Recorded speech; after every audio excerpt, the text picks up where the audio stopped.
Histórias do caminho, amor.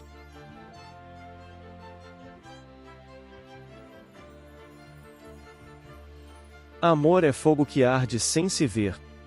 Amor é fogo que arde sem se ver. É ferida que dói e não se sente. É um contentamento descontente. É dor que desatina sem doer. É um não querer mais que bem querer. É solitário andar por entre a gente. É nunca contentar-se de contente. É cuidar que se ganhe em se perder. É querer estar preso por vontade. É servir a quem vence, o vencedor. É ter com quem nos mata a lealdade. Mas como causar pode seu favor? Nos corações humanos amizade. Se tão contrário a si é o mesmo amor? Luís de Camões. Os gregos antigos eram muito sofisticados ao falar sobre o amor. Segundo eles, era impossível utilizar uma única palavra para definir tudo aquilo que a nossa cultura chama, unicamente, amor. Para eles, havia 6 formas de amor, cada qual com suas características. O primeiro tipo, o amor eros, era nomeado assim por conta do deus grego da fertilidade, representando a ideia de paixão. Eros era o amor capaz de dominar e eximir o ser de sua racionalidade. Envolvia uma falta de controle, que assustava os gregos. O eros significa o amor romântico. Eros é amor para alguém ou algo que te falta, que você ama mais do que o amor de filhos da amizade. Platão define. Eros tem como sentido transformar-se num exame da beleza dentro dessa pessoa, ou transformar a si mesmo a análise da beleza própria. A atração física não é parte necessária do amor, daí platônico significar, sem atração física. Eros também ajuda ao conhecimento da beleza da alma, e contribui para a compreensão da verdade espiritual. Os amantes e os filósofos todos são inspirados a procurar a verdade pelo Eros. O trabalho antigo, o mais famoso sobre o assunto Eros é Platão o Simpósio, é uma discussão entre os estudantes de Sócrates sobre a natureza de Eros. Eros é o desejo daquilo que falta. Carl Gustav Jung usou também o termo Eros no fundamento básico da psicologia feminina, disse: a psicologia das mulheres é fundada principalmente em Eros, fortemente ligado ao desprendimento. De acordo com Jung, os homens possuem o anima no seu inconsciente, que é uma caricatura do Eros feminino. Eros, como desejo para a perfeição, que é necessário para que nos sintonizemos com nossa personalidade. Compreendendo o amor passional e o desejo pela perfeição como a ligação psíquica, Jung demonstra também que o desejo pelo amor é um desejo para a interconexão e a interação com outros seres conscientes ou sensíveis. Sigmund Freud usou o termo Eros para definir libido ou impulso vital como um dos instintos primários principais que determinam o comportamento humano. A energia psíquica de Eros é a libido, instinto de vida e de autoconservação das espécies para a sobrevivência e reprodução do indivíduo.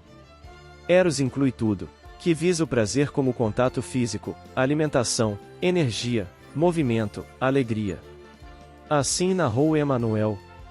Amor e atração. Dentro da noite fria, o discípulo inquiriu: Instrutor, como entender a atração do amor? Por que se destroem tantas criaturas, em nome do afeto? O sábio pensou.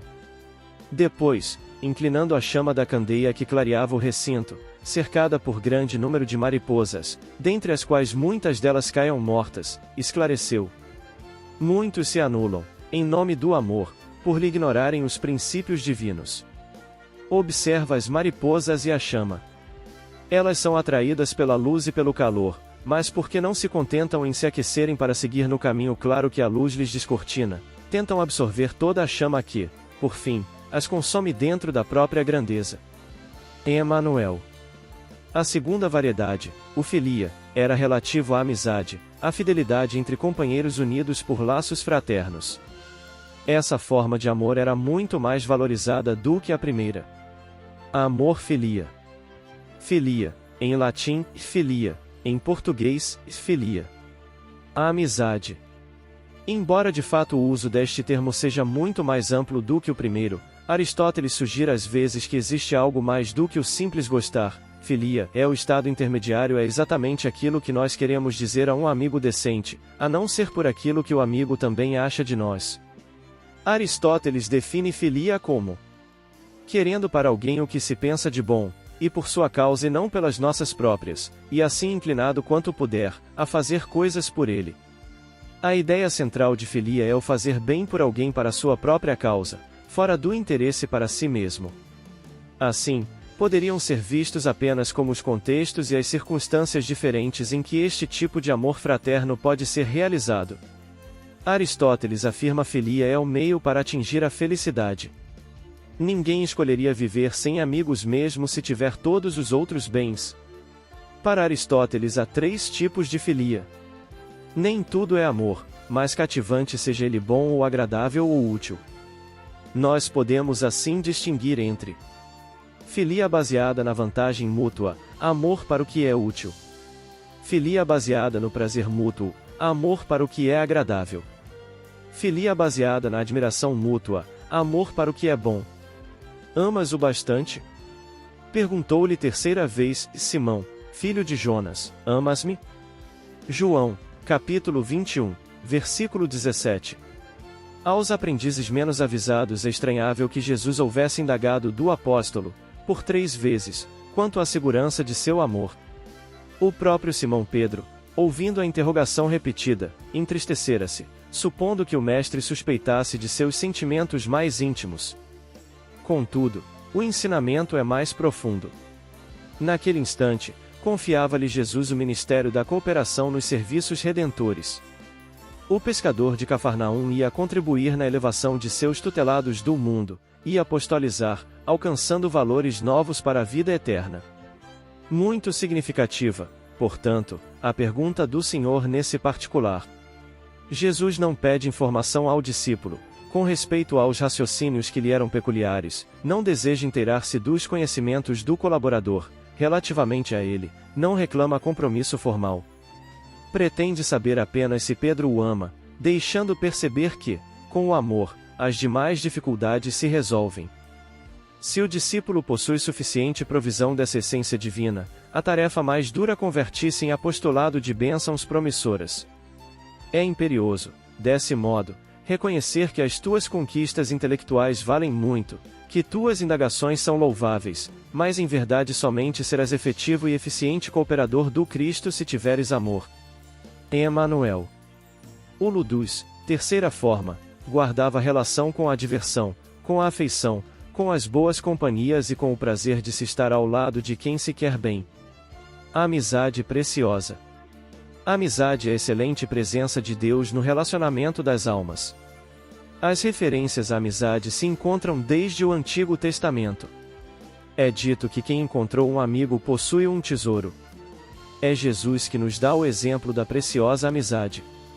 Compulsando os evangelhos, nós o vemos rodeado pela multidão, servindo, curando, amparando, ensinando.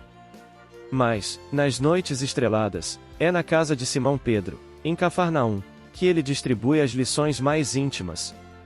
Para o seu colegiado, para aqueles homens que haviam deixado suas famílias, suas vidas, para viver uma nova vida, ele oferece a sua amizade. Compartilha sua vida com eles. Não prescinde dos amigos. Quando ia a Jerusalém, por lhe ser hostil à cidade, buscava refúgio na casa dos amigos de Betânia. Lázaro, Marta e Maria. Dedica-se aos amigos. Quando Lázaro adoece, as irmãs o mandam chamar nas distâncias da Pereia. 2 dias de viagem até Betânia. E o amigo vem. Retira Lázaro das sombras do túmulo, pois que não estava morto. Somente em estado letárgico. Devolve-o à convivência da família pela qual ele nutre amizade. Quando adentra a cidade de Jericó e avista Zaqueu, o publicano, sobre a árvore, ele o olha e diz: desce depressa. Porque hoje tenho de hospedar-me em tua casa. Poderia dar a lição do reino dos céus ali mesmo. Afinal, o homem estava à espera dele. Contudo, o mestre faz questão de demonstrar a importância da amizade. Tenho de hospedar-me em tua casa. Zaqueu prepara um banquete. O melhor, para o amigo que o acabará de conquistar. Na ceia derradeira, ele diz aos apóstolos reunidos: Vós sois meus amigos. Já não vos chamarei servos, porque o servo não sabe o que faz o seu senhor. Mas chamei-vos amigos, porque vos dei a conhecer tudo aquilo que ouvi de meu Pai. Após a sua morte, é um amigo, José de Arimateia, que vai ter com Pilatos e requer o corpo de Jesus. Receava que o lançassem a alguma vala comum. Como restassem apenas poucas horas antes do pôr do sol, ele oferece o seu próprio sepulcro novo para jazigo do corpo de Jesus. Outro amigo de Jesus, Nicodemus, quis prestar ao mestre um derradeiro serviço. Providenciou que se comprassem 100 libras de essências odoríferas e um grande lençol de linho precioso para embalsamar-lhe o corpo. Ter amizade é ter coração que ama e esclarece, que compreende e perdoa, nas horas mais amargas da vida. O amigo verdadeiro é, sempre, o emissário da ventura e da paz. O amigo verdadeiro ampara nas horas tristes. Alegra-se com as alegrias do outro. Nada exige. Não impõe condições. Aceita o outro como ele se apresenta. Se algo descobre de mal, desagradável, no outro, sugere, aconselha, sem imposição. A amizade verdadeira não é cega, mas se enxerga defeitos nos corações amigos, sabe amá-los e entendê-los mesmo assim. Nos trâmites da terra, a amizade leal é a mais formosa modalidade de amor fraterno, que santifica os impulsos do coração nas lutas mais dolorosas e inquietantes da existência. O amor ágape, quarto tipo, era a mais radical das formas. Foi traduzido mais tarde para o latim como caritas, do qual se originou o termo caridade. Ágape representava o amor abnegado, desinteressado. Aquele que se estende ao próximo, a fim de transformá-lo em um irmão. Essa é a forma de amor ensinada na maioria das tradições religiosas. No cristianismo, representa o amor divino que deve ser cultivado e estendido aos nossos semelhantes, seguindo o ensinamento de Jesus. Amai a Deus sobre todas as coisas e ao próximo como a vós mesmos. Ágape. Ágape em latim é ágape amor. Ágape amor que se doa, o amor incondicional, o amor que se entrega. A expressão ágape foi usada de várias maneiras diferentes entre os gregos, em passagens da Bíblia, em cartas, em correspondências entre amigos, era usado, da mesma forma que nos dias de hoje, se usa no início de um texto prezado. O termo foi muito utilizado, na Grécia Antiga pelos filósofos, como Platão, significando, por exemplo, o amor a uma esposa, ou esposo ou amor às crianças, aos filhos, à sua família e ao trabalho. Ágape utilizada por escritores cristãos aparece nos textos do Novo Testamento, onde há muitas definições e exemplos de ágape, o amor filial, o amor entre os cônjuges, e o amor de Deus para com todos os seres. Nos Evangelhos de Jesus, o termo aparece no começo de cada sentença. Amar, ágape, a Deus sobre todas as coisas. No Sermão da Montanha o termo também é referido desde a primeira sentença. O amor que procura o bem e a paz para todos os seres humanos. Amor ágape. Amor incondicional, baseado em comportamentos e pela escolha, sem esperar nada em troca. Quando Jesus fala de amor no Novo Testamento, ele usa o amor ágape. A caridade que se entende por amor ao próximo. Qual o verdadeiro sentido da palavra caridade, como a entendia Jesus? Benevolência para com todos, indulgência para as imperfeições dos outros, perdão das ofensas. O amor e a caridade são o complemento da lei de justiça, pois amar o próximo é fazer-lhe todo o bem que nos seja possível e que desejaríamos nos fosse feito. Tal o sentido destas palavras de Jesus, e amai-vos uns aos outros como irmãos. A caridade, segundo Jesus, não se restringe à esmola, abrange todas as relações em que nos achamos com os nossos semelhantes, sejam eles nossos inferiores, nossos iguais, ou nossos superiores. Ela nos prescreve a indulgência, porque de indulgência precisamos nós mesmos, e nos proíbe que humilhemos os desafortunados, contrariamente ao que se costuma fazer. Apresente-se uma pessoa rica e todas as atenções e deferências lhe são dispensadas. Se for pobre, toda a gente como que entende que não precisa preocupar-se com ela. No entanto, quanto mais lastimosa seja sua posição, tanto maior cuidado devemos pôr em não aumentarmos o infortúnio pela humilhação. O homem verdadeiramente bom procura elevar, aos seus próprios olhos, aquele que lhe é inferior, diminuindo a distância que os separa. Jesus também disse: "E amai até mesmo os vossos inimigos." Ora, o amor aos inimigos não será contrário às nossas tendências naturais, e a inimizade não provirá de uma falta de simpatia entre os espíritos. É certo que ninguém pode votar aos seus inimigos um amor terno e apaixonado. Não foi isso que Jesus pretendeu dizer. Amar os inimigos é perdoar-lhes e lhes retribuir o mal com o bem. Aquele que assim procede se torna superior aos seus inimigos, ao passo que abaixo deles se coloca quem procura tomar vingança. O Evangelho segundo o Espiritismo, que faz um estudo dos ensinos de Jesus, a comunicação do Espírito Paulo de Tarso, dá um bom panorama de como a caridade deve ser encarada. Meus filhos, na máxima: fora da caridade não há salvação, estão encerrados os destinos dos homens, na terra e no céu. Na terra, porque à sombra desse estandarte eles viverão em paz; no céu, porque os que a houverem praticado acharão graças diante do Senhor.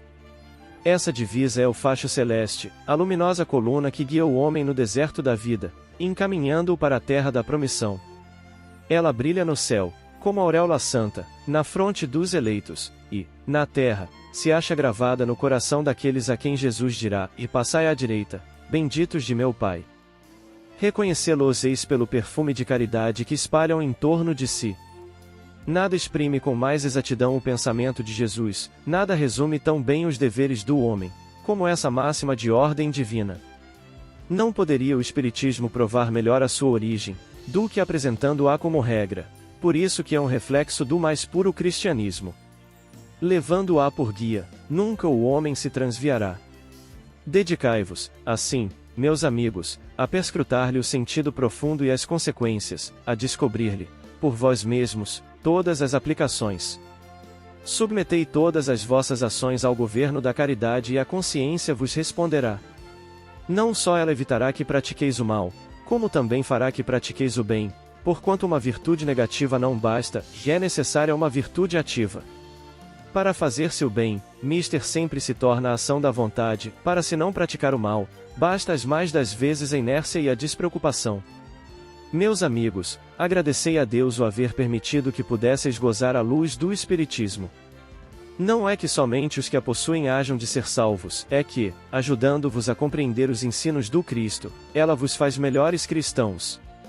Esforçai-vos, pois, para que os vossos irmãos, observando-vos, sejam induzidos a reconhecer que verdadeiro espírita e verdadeiro cristão são uma só e a mesma coisa, dado que todos quantos praticam a caridade são discípulos de Jesus, sem embargo da seita a que pertençam. Paulo, o Apóstolo. Paris, 1860. Amor pragma.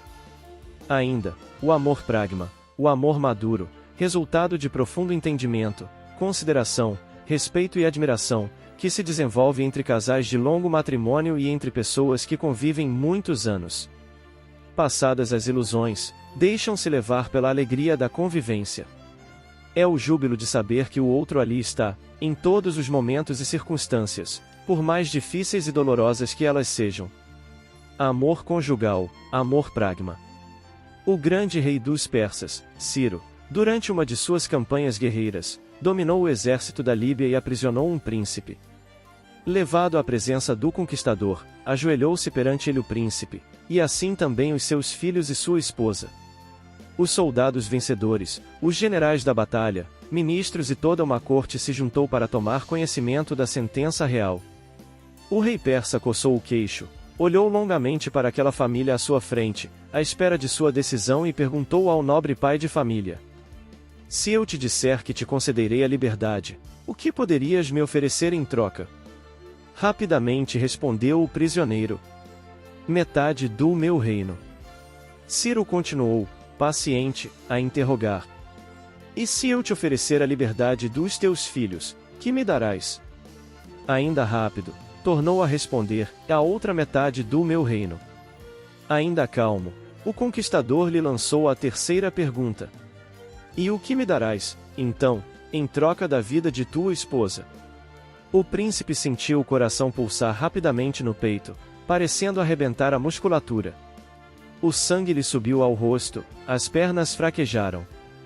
Reconhecia que, no anseio da liberdade dos seus, tinha oferecido tudo, sem se recordar da companheira de tantos anos, sua esposa e mãe dos seus filhos.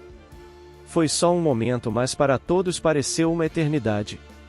Um sussurro crescente tomou conta do ambiente, pois cada qual ficou a imaginar o que faria agora o vencido. Após aquele momento fugaz, ele tornou a erguer a cabeça e com voz firme, clara, que ressoou em todo o salão, disse: Alteza, entrego a mim mesmo pela liberdade de minha esposa. O grande rei ficou surpreso com a resposta e decidiu conceder a liberdade para toda a família. De retorno para casa, o príncipe tomou da mão da esposa, beijou-a com carinho e lhe perguntou se ela havia observado como era serena e altiva a fisionomia do monarca persa. Não, disse ela. Não observei. Durante todo o tempo os meus olhos ficaram fixos naquele que estava disposto a dar a sua própria vida pela minha liberdade. Para quem ama, não há limites na doação. Quando dois seres se amam verdadeiramente, dão origem a outras vidas e as alimentam, enquanto eles mesmos um ao outro sustentam, na jornada dos dissabores e das lutas. O amor conjugal é, dentre as formas de amor, um dos exercícios do amor que requerem respeito, paciência e dedicação. Solidifica-se através dos anos e tanto mais se aprofunda quanto mais intensas se fazem as lutas e as conquistas de vitórias. Para os que se amam profundamente não há lutas impossíveis, não existem batalhas que não possam ser vencidas. Em todos os departamentos do universo existe a mensagem do amor, que é o estágio mais elevado do sentimento. O homem somente atinge a plenitude quando ama. Enquanto procura ser amado, sofre infância emocional.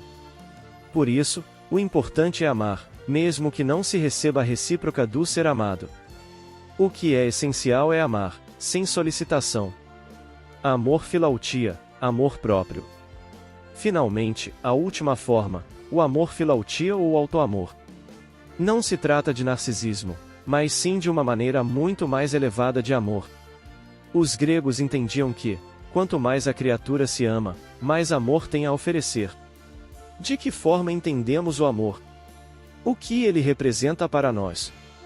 Como damos, recebemos e vivenciamos o amor?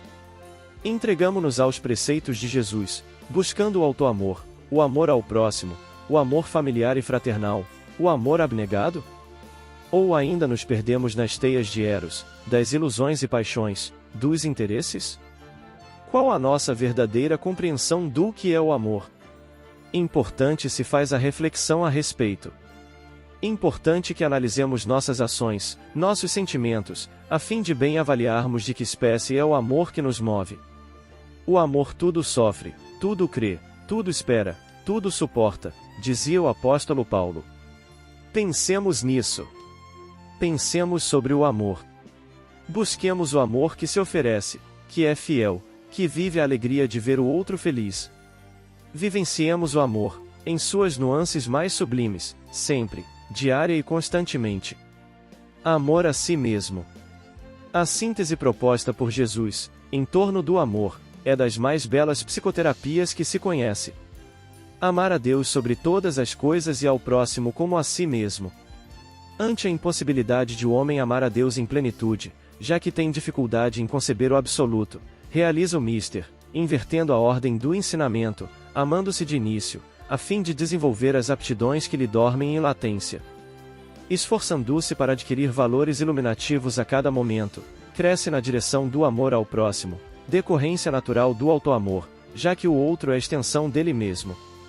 Então, finalmente conquista o amor a Deus, em uma transcendência incomparável, na qual o amor predomina em todas as emoções e é o responsável por todos os atos. O venerando espírito Joana de Ângeles, através da mediunidade do muito amado mensageiro da paz, Divaldo Pereira Franco, apresenta a necessidade primeira de autoamor, como alavanca fundamental para a conquista de todas as esferas desse sentimento supremo. Mas, de que forma amar a si mesmo? Como a si mesmo, da proposta de Jesus, é um imperativo que não deve ser confundido com o egoísmo, ou o egocentrismo. Amar a si mesmo significa respeito e direito à vida, a felicidade que o indivíduo tem e merece. Trata-se de um amor preservador da paz, do culto aos hábitos sadios e dos cuidados morais, espirituais e intelectuais para consigo mesmo. É sempre estar fazendo as melhores escolhas para si mesmo, vendo-se como espírito imortal, sem nunca deixar de respeitar, obviamente, o bem comum. Quando escolho amar mais minha família, dedicando-me inteiramente aos relacionamentos, cultivando a paciência e a tolerância, estou amando a mim mesmo. Quando escolho perdoar e deixar de levar comigo o peso de uma mágoa, estou amando a mim mesmo. Quando escolho aprender, buscando aprimoramento intelectual nas áreas do conhecimento de meu interesse, estou me autoamando. Quando me aceito como sou e vejo em minhas imperfeições situações temporárias, uma vez que me esforço para corrigir meus erros, estou amando a mim mesmo. Quando me dedico, diariamente, ao exame de consciência, à meditação, ao autoconhecimento, estou dando provas de amor a mim mesmo. São exemplos de atitudes, de pensamentos e sentimentos que elevam nossa autoestima, que é este julgamento que fazemos de nós mesmos, e nos empurram sempre para frente, para a felicidade. O autoamor proporciona uma visão mais clara de quem se é, do que se deseja e do que não se deseja para si. É através dele que estabelecemos metas para nossa existência, e metas educacionais, familiares, sociais, artísticas, econômicas e espirituais, pensando em nós não apenas agora, mas nos cuidados para com o futuro. Somos todos importantes. Criaturas únicas no universo que buscam a felicidade através do aprender a amar e a si, ao outro e a Deus. Ame a você mesmo. Enquanto é hoje. Comentários finais. O amor tudo sofre. Tudo sofre, Paulo, 1 Coríntios, capítulo 13, versículo 7. O noticiário terrestre reporta-se diariamente a desvarios cometidos em nome do amor. Homicídios são perpetrados publicamente. Suicídios sulcam de pranto e desolação a rota de lares esperançosos. Furto, contenda, injúria e perversidade aparecem todos os dias invocando a inspiração do sentimento sublime. Mulheres indefesas, homens dignos, jovens promissores e infelizes crianças, em toda a parte, sofrem abandono e aflição sob a legenda celeste. Entretanto, só o egoísmo, traduzindo apego da alma ao bem próprio, é que patrocina os golpes da delinquência, os enganos da posse, os erros da impulsividade e os desacertos da pressa. Apenas o egoísmo gera ciúme e despeito, vingança e discórdia, acusação e cegueira. O amor, longe disso, sabe rejubilar-se com a alegria dos corações amados, esposando-lhes as lições e as dificuldades, as dores e os compromissos. Não se atropela, nem se desmanda. Abraça no sacrifício próprio, em favor da felicidade da criatura a quem ama, a razão da própria felicidade. Por esse motivo, no amor verdadeiro não há sinal de qualquer precipitação conclamando a imoderação ou a loucura. O apóstolo Paulo afirmou divinamente inspirado: o amor tudo sofre. E, de nossa parte, acrescentaremos: o amor genuíno jamais se desregra ou se cansa, porque realmente sabe esperar. Emmanuel. Compreensão. Ainda que eu falasse as línguas dos homens e dos anjos, e não tivesse caridade, seria como o metal que soa ou como o sino que tine. Paulo, 1 Coríntios, capítulo 13, versículo 1. Parafraseando o apóstolo Paulo, ser-nos-á lícito afirmar, ante as lutas renovadoras do dia a dia. Se falo nos variados idiomas do mundo e até mesmo na linguagem do plano espiritual, a fim de comunicar-me com os irmãos da terra, e não tiver compreensão dos meus semelhantes, serei qual gongo que soa vazio ou qual martelo que bate inutilmente. Se cobrir-me de dons espirituais e adquirir fé, a ponto de transplantar montanhas, e não tiver compreensão das necessidades do próximo, nada sou. E se vier a distribuir todos os bens que acaso possua, a benefício dos companheiros em dificuldades maiores que as nossas, ou entregar-me à fogueira em louvor de minhas próprias convicções, e não demonstrar compreensão, em auxílio dos que me cercam, isso de nada me aproveitaria. A compreensão é tolerante, prestimosa, não sente inveja, não se precipita e não se ensoberbece em coisa alguma. Não se desvaira em ambição, não se apaixona pelos interesses próprios, não se irrita, nem suspeita mal. Tudo suporta, crê no bem, espera o melhor e sofre sem reclamar.